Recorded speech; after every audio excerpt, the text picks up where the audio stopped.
Hello दोस्तों, आज हम लोग पढ़ेंगे रेस्पायरेशन के बारे में। देखना क्या होता है रेस्पायरेशन।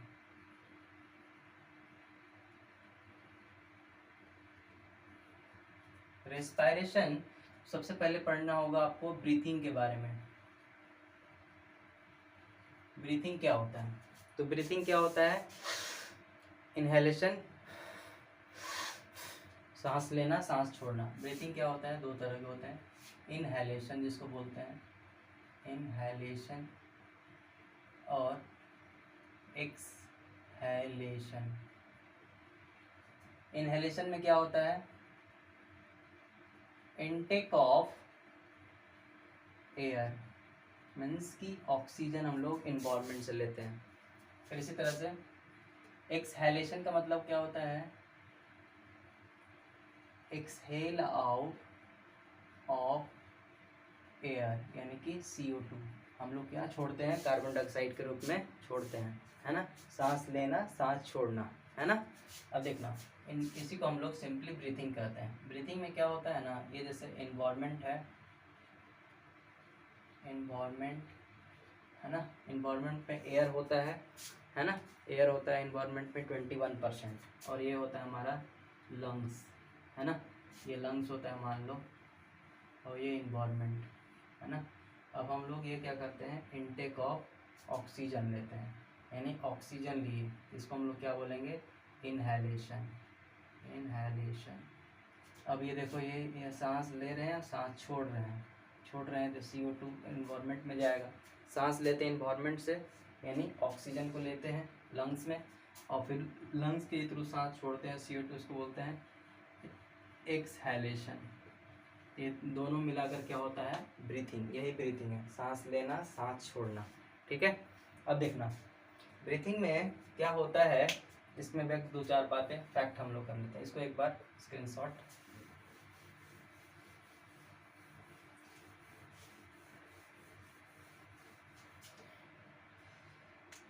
देखना, in breathing in breathing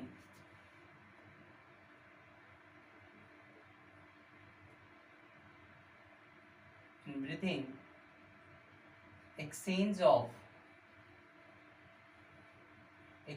of gases take place by the process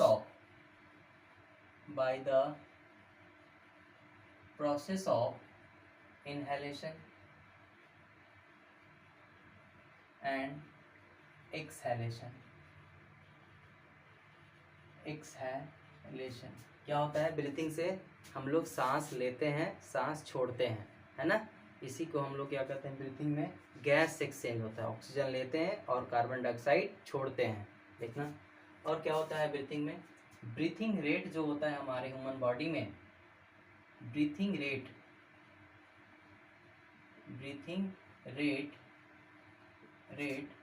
is 12 to 15 breath per minute. एक मिनट में हम लोग 12 से 15 बार हम लोग सांस लेते हैं। ये डिपेंड करता है, बच्चों में ज़्यादा होता है ना। बच्चों में ज़्यादा बार लेते हैं सांस जल्दी जल्दी। फिर इसके बाद एडल्ट में कुछ और है ना। बच्चे में हम लोग जो चिल्ड्रन होते हैं 5-6 साल में, उसमें कुछ अलग तरह का होता है। सबका अलग अलग एज में ये एडल्ट का रेट है, मिनिमम नॉर्मलाइज जिसको बोलते हैं, है ना। एवरेज जिसको बोलते हैं 12 से 15 मिनट। अच्छा, जो अब इसमें फैक्ट की बात करेंगे कि ब्रीथिंग जो होता है इसको कौन कंट्रोल करता है, तो ब्रीथिंग को कौन कंट्रोल करता है? ब्रीथिंग को हमारे ब्रेन का पार्ट करता है मेडुला जो ब्रेन के पीछे होता है, ये इसको कौन करता है? Breathing rate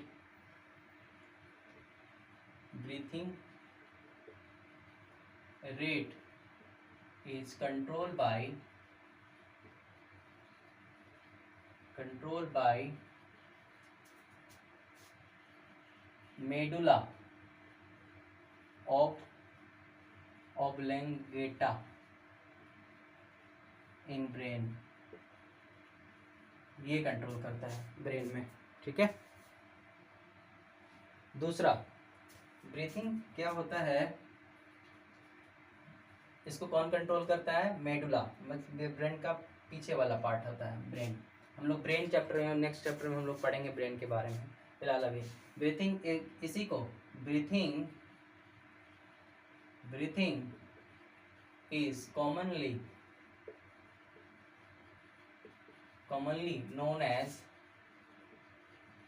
known as respiration।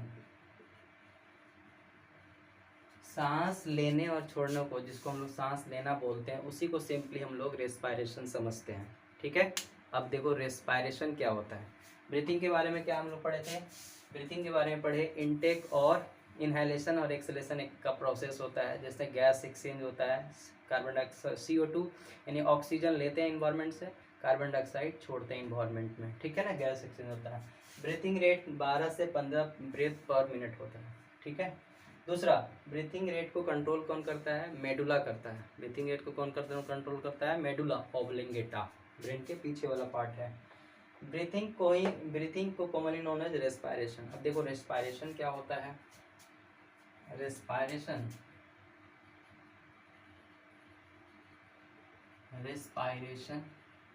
क्या होता है, इसको हम लोग पढ़ लेते हैं।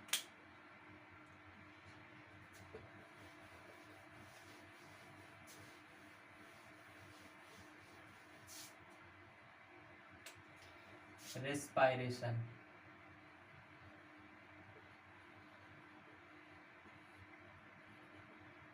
a process in which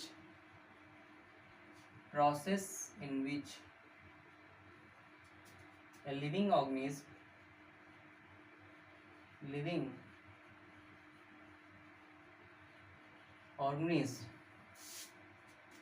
obtain energy in the form of ATP by breaking down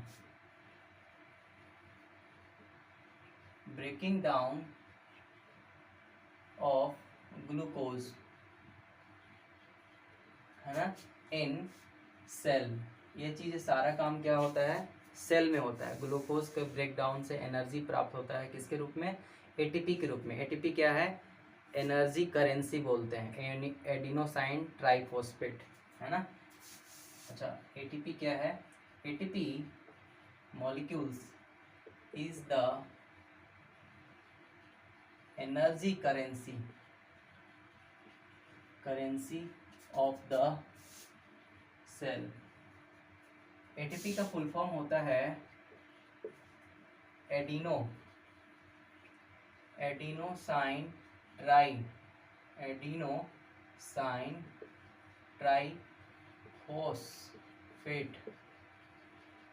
adenosine triphosphate एक तरह का एनर्जी है। जैसे हम लोग पैसा देकर सब कोई सामान लेते हैं ना, उसी तरह से एटीपी देते हैं, फिर एनर्जी हमें मिलता है, एटीपी के रूप में मिलता है ना। रेस्पायरेशन क्या है, एक ऐसा प्रोसेस है जो ग्लूकोज के ब्रेकडाउन होने से एनर्जी प्राप्त होता है, किसके रूप में, एटीपी के रूप में। तो लिखेंगे सिंपली, हम लोग ग्लूकोज है, मान लो ग्लूकोज को ऑक्सीजन से रिएक्ट करेंगे, ये ऑक्सीडेशन होगा ग्लूकोज का, तब हमें क्या मिलता है, एनर्जी मिलता है। सिंपल वे में एनर्जी मिलता है एटीपी के फॉर्म में, है ना। ये तो सिंपल, ग्लूकोज का ऑक्सीजन करेंगे तो एनर्जी मिलेगा, इसी को रेस्पायरेशन बोलते हैं। अच्छा, इसको अगर फुल तरीके से लिखें तो ग्लूकोज होता है, ग्लूकोज जिसको हम लोग क्या बोलते हैं, C6H12O6, ग्लूकोज ऑक्सीडेशन कर रहे हैं, है ना। यहाँ क्या मिलेगा, 6CO2 प्लस 6H2O प्लस क्या मिलेगा, एनर्जी मिलेगा, किसके रूप में, एटीपी के रूप में। अच्छा, ये एनर्जी कहाँ बनता है, एनर्जी बनता है माइटोकॉन्ड्रिया में, माइटोकॉन्ड्रिया में, माइटोकॉन्ड्रिया जो जिसको हम लोग एनर्जी प्रोड्यूस करता है, माइटोकॉन्ड्रिया 9th क्लास में हम लोग पढ़े थे। माइटोकॉन्ड्रिया को ही बोलते हैं power house of the cell, power house of the cell इसको पढ़ते हैं। अब जो ये रेस्पायरेशन है,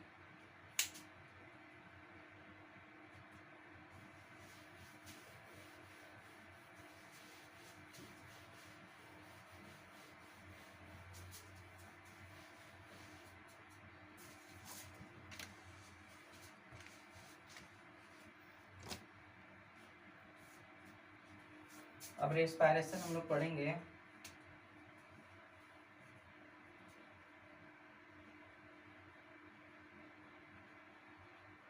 रेस्पायरेशन डिफरेंस पढ़ेंगे, difference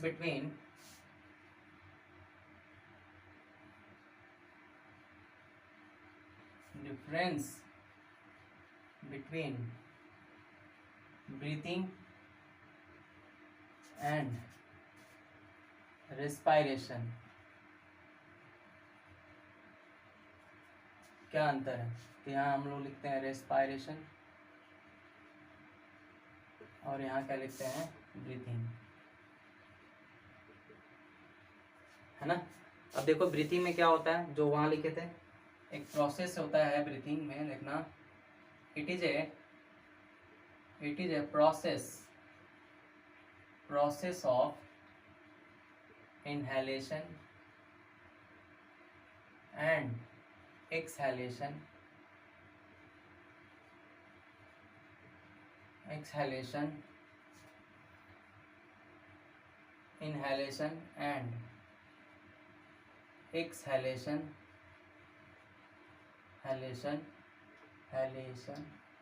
the air in and out of the lungs। क्या होता है, लंग से इनहेलेशन और एक्सहेलेशन मतलब हवा बाहर निकलता है। और ये क्या होता है रेस्पायरेशन में, it is a process by breaking down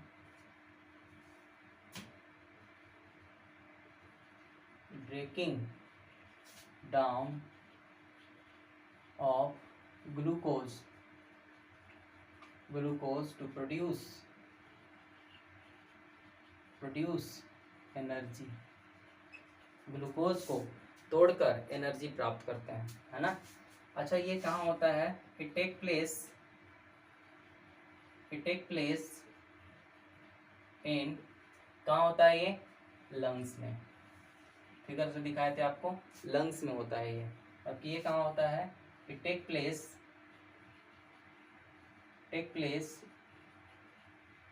in cell में होता है ये, बताया था ना रेस्पायरेशन कहाँ होता है, सेल में। अच्छा ये एक तरह का फिजिकल प्रोसेस है, it is a physical process. देखना सांस ले रहे हैं, सांस छोड़ रहे हैं, नॉस्ट्रिल्स नाक से ही हो रहा है, बस दिख रहा है हमको, आवाज फीलिंग भी हो रहा है, तो ये क्या है, physical process. It is a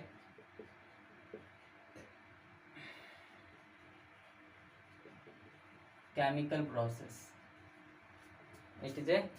process. सांस ले रहे हैं, लंग्स में जा रहा है, अंदर पेट के अंदर फूड है यानी ग्लूकोज है, वो डाइजेस्ट करेगा, ऑक्सीडेशन होगा, तब जाके एनर्जी मिलता है ना। ये केमिकल प्रोसेस है एक तरह से। इसमें क्या होता है, एनर्जी प्रोड्यूस नहीं होता है इसमें, ब्रीथिंग में energy is not produce, not release बोलो, प्रोड्यूस बोलो, release.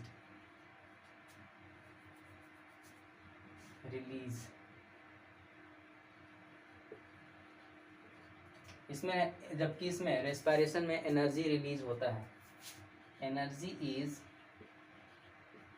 Released in the form of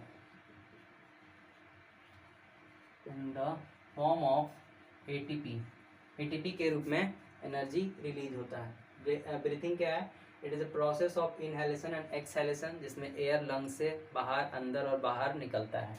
इसमें क्या है, एक प्रोसेस है जिसमें ग्लूकोज के तोड़ने से एनर्जी प्राप्त होता है, उसको हम लोग रेस्पायरेशन। ये कहाँ होता है, लंग्स में होता है, ये सेल में होता है। ये कहाँ एक फिजिकल प्रोसेस है और ये केमिकल प्रोसेस है। इससे एनर्जी नहीं मिलता है, एनर्जी नहीं प्रोड्यूस, ब्रीथिंग करने से एनर्जी नहीं रिलीज होता है, इससे एनर्जी रिलीज होता है एटीपी के फॉर्म में। अब देखना, जो रेस्पायरेशन है,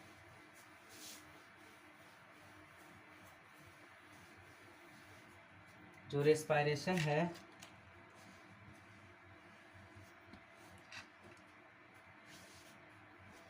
जो रेस्पायरेशन है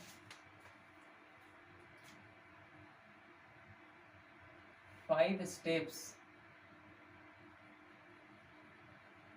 steps involve in respiration। 5 respiration में 5 स्टेप से गुजरता है। देखो क्या क्या, ये इन्वायरमेंट है,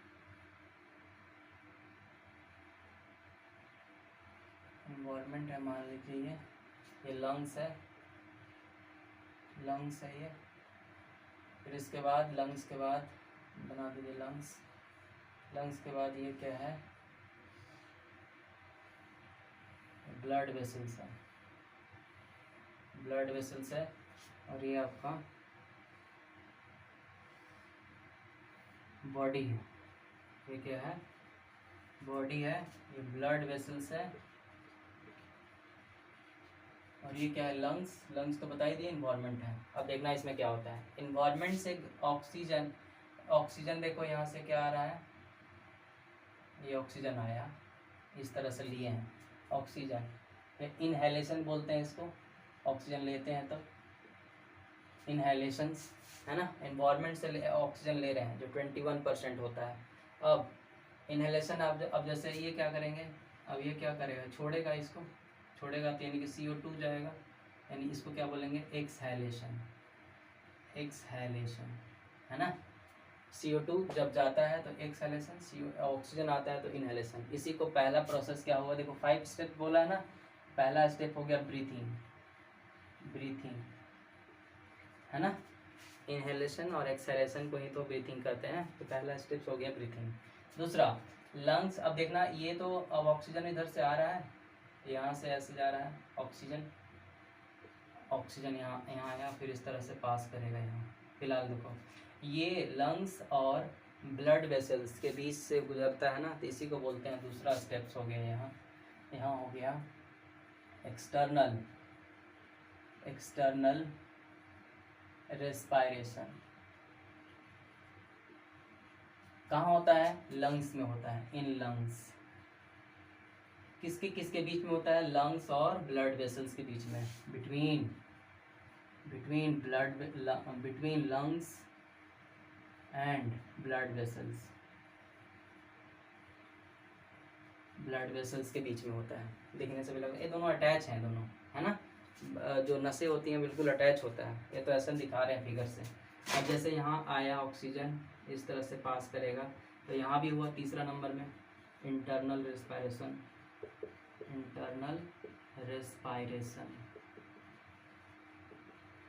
इसमें इंटरनल रेस्पायरेशन में कहाँ होगा, बॉडी में, इन बॉडी।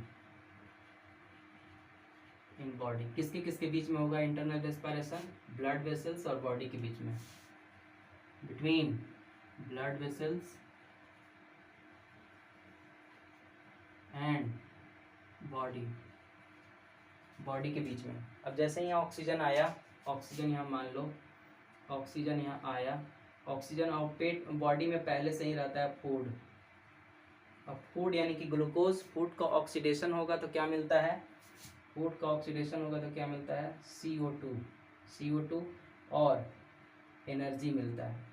क्या मिलता है, एनर्जी मिलता है ना, एनर्जी मिलता है।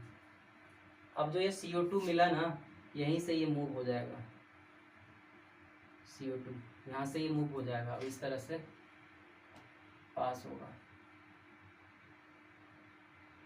लंग्स होते हुए, ऐसे ही एनवायरनमेंट में एक्सहेलेशन के रूप में निकल जाएगा। ठीक है, इसका डायरेक्शन देखिए। और जब एनर्जी हुआ इसको हम क्या बोलेंगे, 5 number cellular respiration. Cellular respiration को ही रेस्पायरेशन बोलते हैं। अब देखो ये CO2 ऑक्सीजन लिए और कार्बन डाइऑक्साइड इस तरह से छोड़ दिए, इसको क्या बोलेंगे, 4 नंबर एक्सचेंज ऑफ गैसेस। क्या लिए, ऑक्सीजन लिए थे और कार्बन डाइऑक्साइड छोड़ दो। ये बहुत चीज़ें, सांस लेने से हमको एनर्जी मिलता है ना। हर बार सांस लेते हैं तो सांस छोड़ने में इतना प्रोसेस होता है हमारे बॉडी के अंदर। ठीक है, और मान लो सांस अगर थोड़ा देर तक रोक दिया जाए तो हमारी सांसें फूल जाती है, जैसे ही सांस लेते हैं तुरंत हमारे बॉडी में एनर्जी आ जाता है ना। तो ये 5 प्रोसेस होते हैं। ब्रीथिंग, एक्सटर्नल रेस्पायरेशन जो कहाँ होता है, लंग्स और ब्लड के बीच में, लंग्स में ही होता है। इंटरनल रेस्पायरेशन तीसरा, ये बॉडी में होता है, कहाँ, ब्लड वेसल्स और बॉडी के बीच में। चौथा होता है गैस एक्सचेंज होता है, CO2 निकलता है, ऑक्सीजन लेते हैं, देखो यहाँ से मूव हो जाता है। फिर एनर्जी मिलता है, एनर्जी जिसको सेलुलर रेस्पायरेशन। 5 प्रोसेस हो गया ना। इस तरह से आपका रेस्पायरेशन और ब्रीथिंग कंप्लीट हो गया। नेक्स्ट स्टेप में हम लोग टाइप ऑफ रेस्पायरेशन पढ़ेंगे। Thank you guys.